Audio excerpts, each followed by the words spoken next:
In school, what were you famous for? My full name is 22 letters long.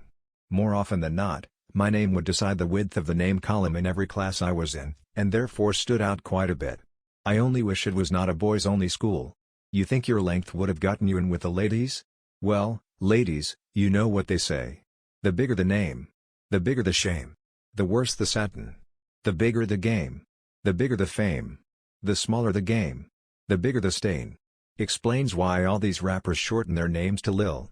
Lil Peep is short for Big Penis. Small name, Big Boy? Is that why your Reddit name is short? My role was the famous he went to school with us. I remember one time toward the end of 8th grade I was called on to answer a question and the girl sitting in front of me was like, "Are you new?" And the girl next to her was like, "Wait, yeah, when did you get here?" I told them I had been there the entire year and the 2 years before. What's even weirder to me is that I'm not especially quiet.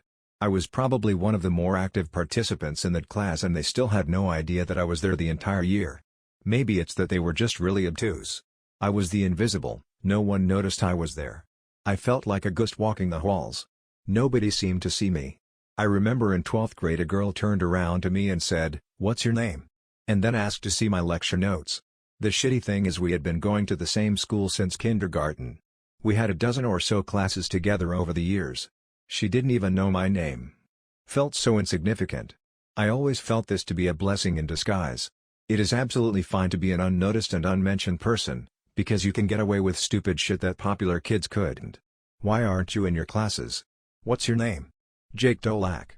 You just got detention, Jake. My name was not Jake Dolak. I pulled it a handful of times and never suffered repercussions.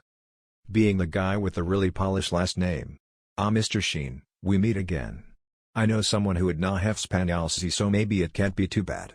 In grade school one day I pretended I was from the future. For shits and giggles. But then over time it kinda turned into a thing. Eventually it got to the point where it would do more harm than good to admit I was not from the future. I don't recall how it happened, I just remember wishing people would stop asking me if I was from the future because I didn't want to talk about that anymore. Not much different from Potato Guy in retrospect. Shermanator. I'm a sophisticated sex robot sent back in time to change the future for one lucky lady. My nickname. My name is Adam. My parents were happy because they named my brothers and I with impossible names to shorten into nicknames. But in my case they were wrong. I grew up in the 1980s and you will no doubt understand why that's relevant when you hear what the other kids decided to call me. They shortened my name Adam into AIDS. My nickname for 40 years has been AIDS. My cousin is Adam and his nickname is Ads. Australians will find a way to shorten anything though. Quiet, religious, but suspended for an alleged bomb plot. Edit. I'm a girl, I was a sophomore, I printed the directions for what amounted to a firework off the anarchist's cookbook. School admin went relatively bananas. That escalated pretty quick. Pretty religious if you ask me. I used to steal entire trays of burgers and hot dogs before they changed the system, and resell them at slightly lower prices at the other end of the school. My school removed soda machines, so I became known for selling Coca-Cola relatively quickly. Made decent money too. Some teachers were in on it and supported me because all vending machines had Coke products removed, not just student machines. The black market provides. Coke dealer. I sold Coke too. My daughter used to sell candy bars and one of her teachers asked where she was getting her candy bars from. My daughter didn't have a particular place where she would get them, sometimes Costco, Smart and Final, Rite Aid, CVS, basically whoever had the better sale. So since she didn't have a quick answer for him, he was like, "You know I make more than you? Really, that's what you tell a 9th grader selling candy? Shit, I hope he makes more than a kid does selling candy bars at school, smiley face." Anyways, I thought that was inappropriate to tell a student. Mind you, my daughter would give a candy bar here and there so she could sell candy bars in his class. For looking tired and high all the time. I've never done drugs in my life. Lamau. Edit. I don't know if I should be amused or offended that me looking high all the time is so highly upvoted. Haha. Haha, my best friend is the exact same.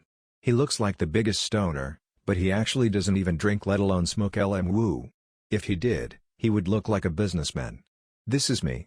All due to severe allergies I dealt with from like ages 10 to 18. And I hate it. Got bullied all throughout high school for it, and even now well into my adulthood, I get it from adults. Makes me super self-conscious of my eyes. Sucks. You must have eyes like mine, droopy AF. I was once told my eyes make me look like I either just woke up or like I've been up all night.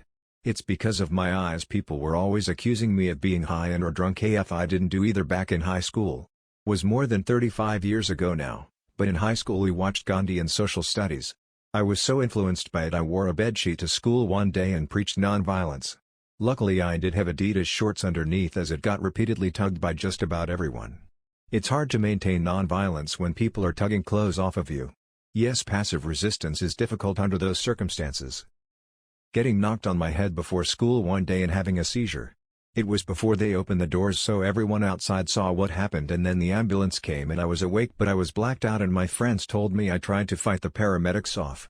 I don't remember anything from hitting my head to coming to in the ambulance with some type of amnesia. I didn't know who I was or where I was and I was strapped down so this made me panic even more and I think I tried to spit on the paramedics so they covered my face with the oxygen mask and I'm pretty sure it wasn't turned on. I couldn't breathe. It was one of the scariest moments of my life and it still kind of haunts me to this day. When I woke up they didn't try to tell me what happened, they didn't say shit to me to try and calm me down. They just kept telling me to be quiet and calm down. How the fuck can I calm down when I'm strapped down and don't know what the hell is going on? Anyways, I was the seizure kid. I also had a seizure in high school so I guess that would be mine too. Not that it would be school-wide famous or anything, but it did apparently scare the shit out of everyone in the room. Mine was a bad reaction to an antidepressant I started so I didn't have a head injury or anything but I did also argue with the paramedics and try to stop them from taking me away cause I was so disoriented lol. Yeah it sucked and I think I had a pretty bad concussion. The doctor said I bruised my brain but would be fine but I kept throwing up like every 5 minutes and that made my head pound. It was not fun at all, I'm sure yours wasn't either. Luckily my friend was a Boy Scout and yelled for someone to get the nurse and call 911 or whatever. He was the only one who really recognized what was happening at first. I remember him asking me if I was having a seizure and try to answer but I was having a seizure so I couldn't. That part was scary as hell. I remember thinking I hope I don't bite my tongue off like right as I was blacking out. I'm pretty sure my friend I was wrestling with who accidentally did it thought I was gonna die and really freaked out. I was fine after a few days but I have had a few problems with anxiety and depression and I wonder if that had an impact on those things in a direct way. Not me but a friend of mine. One day my friend, let's call him Jim, found out the email address to email the entire school. Jim then realized that using the same address but altering the school name, he could email each school in the county. Jim then proceeded to email the entire B-movie script to all the high schools in the county. Jim will be remembered forever. Jim is doing the God's work. Be Jesus. Besus. I was known for being the most bullied person in our year group. I found out about this when I left and somehow matched with a guy from school on Tinder a few years later. It went around a few year groups, so even people I'd never met recognized me. Very odd. Let me premise this with no one was hurt, and my teacher fell out of his chair laughing. I was a techie in high school.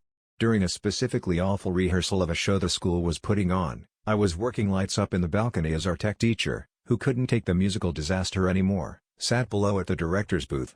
At some point he sarcastically said into our headphones, "Someone please just throw a wrench at me." So, I did. If you can dodge a wrench you can dodge a ball. If you can dodge a wrench then you dodge this awful rehearsal of The King and I. If you can dodge a ball, you can fix a Type 45 destroyer. Sure, I was born in Blythe. But I was made in the Royal Navy. Being the school hacker dude. My daughter found out 20 years later when a retired teacher turned substitute took attendance in her class. Got to her name, said I remember that last name, he took over all the computers in the school. The rest of the class turned to look at her wide-eyed. That was when she started to learn about her dad's past. Edit, words. So was I. What did you do? Set the Wayback Machine to the mid-90s. Before the internet was everywhere and everything, before graphical operating systems were mainstream, when we still used screaming robots to communicate over telephone lines. To answer your question, pretty much whatever I wanted. Security was non-existent and network setups were new outside of corporate settings. Our school got outfitted with hundreds of IBM 386s connected via token ring and nobody really understood it all. I was one of the few kids that grew up with and around computers so it was almost second nature. Learned a whole lot about networking those years.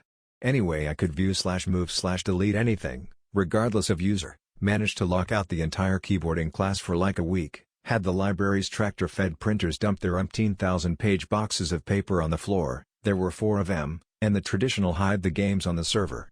No Doom, only 1 megabyte of RAM.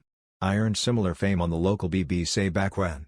War dialing, calling via payphone on a battery-powered acoustic coupler, all the geek silliness. I got that reputation at one point in middle school too. I literally just found a single command you could enter in CMD that could shut down any computer in the school. Got called into the vice principal's office for it and got out of it because I was friendly with her. I told her I was messing with the website Hacker Typer, which was partially true because I'd mess around on that site a lot. High school. Depends on who you asked.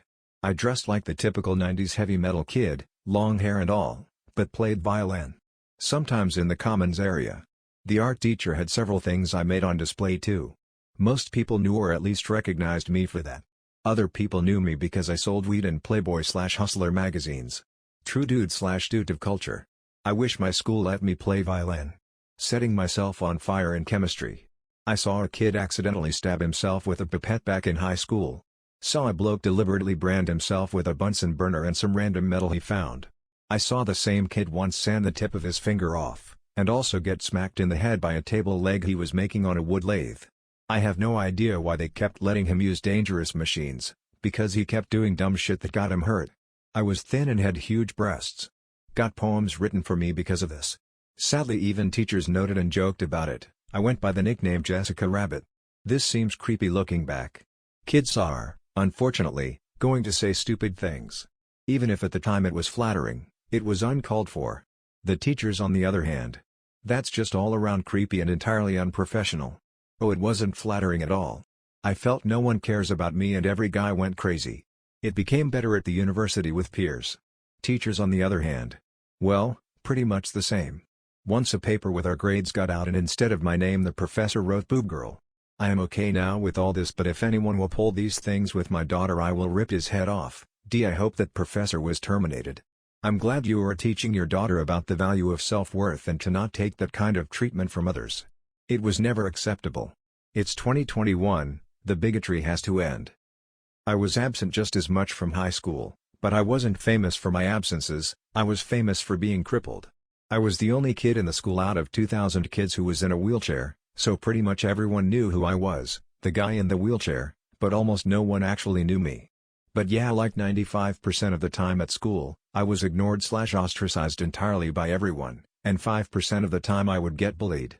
Either way, it was an unenjoyable experience and I developed an attitude of just not wanting to go to school. I would miss 2 to 3 days per week, every week, all 4 years of high school, so I was absent basically 50% of the time. Under normal circumstances the school would have sent someone like me to truancy court, but they wrote off my absences as being because of my disability and never took any action against me or even said anything about it all 4 years. Damn. High school can be so harsh. I'm sorry. I wish you had had a better experience. Hopefully now you are though. Shit, I went to a pretty rough high school, but even we didn't pick on the kid in the wheelchair. Wheels was one of the cool kids. I think the problem was just that I didn't grow up with those kids. My family moved and I changed schools when I was 13 and that's when it all went downhill. I grew up down in the city and similar to the later school, everyone knew who I was at that school for the same reason, being the only kid in a wheelchair. But unlike the later school, I actually grew up with those kids and me being in the wheelchair wasn't a problem for them so far as I could tell. I was basically a social butterfly back then. There were hundreds of kids spread across multiple classes in my grade, and I knew and was friendly with literally all of them and was good friends and hung out with dozens of them. Everyone was just used to me being in the chair, it was like an afterthought. Fast forward to the new school, almost everyone was cold to me right away. Some tried to make friends with me, but it didn't really work out. I mentioned above how my original school was down in the city. That made it pretty easy to go hang out with friends, we all lived within a few blocks of each other for the most part. The new school was out in the burbs, so going over to someone's house meant I needed a ride several miles away down the road. And houses aren't exactly handicap accessible, so the few times I would be invited over to kids' houses, there wouldn't be much for us to do or anywhere to go. So those few who made an effort eventually gave up, can't blame them, and that was that. Hope you enjoyed. Feel free to request any topic and please consider subscribing. Thank you. Smile.